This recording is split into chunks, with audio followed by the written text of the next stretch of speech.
जब कभी भी 2 इलेक्ट्रॉन शेयर होते हैं तो एक बॉन्ड आता है, ठीक।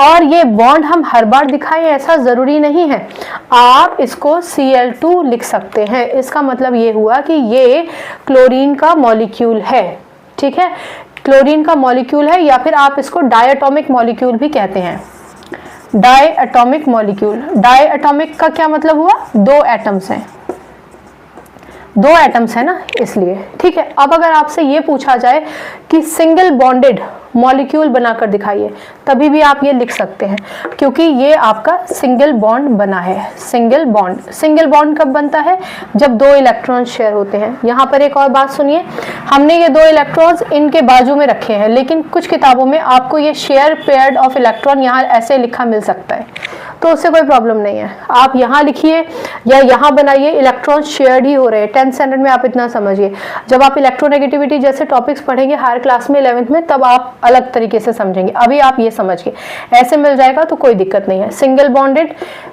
मॉलिक्यूल, डायटोमिक मॉलिक्यूल भी आप इसको बोल सकते हैं। क्लियर हो गई बात?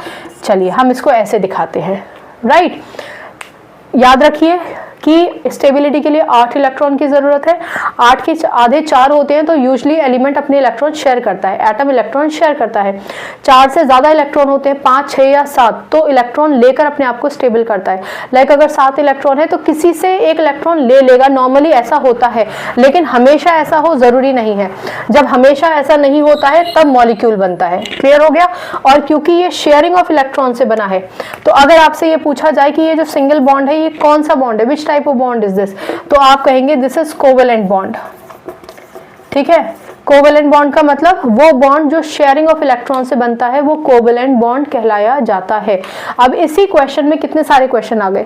कोवेलेंट बॉन्ड वाला मॉलिक्यूल बना के दिखाइए, बना देंगे। सिंगल बॉन्ड के साथ मॉलिक्यूल बना के दिखाइए, बना देंगे। मॉलिक्यूल ऑफ एलिमेंट बना के दिखाइए, बना देंगे, ठीक है ना। Cl2 बना के दिखाइए मॉलिक्यूल, बना देंगे। सबका सेम आंसर है। ये दिखाना जरूरी है, ये दिखाना बहुत जरूरी है, ठीक है, इसके बगैर नहीं होगा। आई होप आपको समझ में आया होगा। कंफ्यूजन है तो पूछ लीजिएगा। वीडियो बड़ा होता है, शॉर्ट्स के फॉर्म में डल जाता है, डिस्क्रिप्शन में वीडियो का लिंक मिल जाता है। 10th स्टैंडर्ड के सारे चैप्टर्स की प्लेलिस्ट बनी हुई है, आप चाहें तो उसको विजिट करके अपना जो भी टॉपिक जिसमें आपको दिक्कत है वो पढ़ सकते हैं। अगर कंफ्यूजन है तो फ्री होके पूछिए, ठीक है। और पूछेंगे तो केमिस्ट्री आसान लगेगी। कुछ चीज़ें याद रखने की है, जैसे कि एटॉमिक नंबर, रिएक्टिविटी सीरीज जिसे हम एक्टिविटी सीरीज कहते हैं, वो याद रख लीजिए, ठीक है। इसके अलावा केमिस्ट्री से अपनी केमिस्ट्री अच्छी बनाइए, शिक्षा ले आइए। अगली बार मिलने तक अपना ख्याल रखिए, खुश रहिए, सकारात्मक रहिए। आपकी जीत हो ऐसा काम जरूर कीजिए। नमस्कार।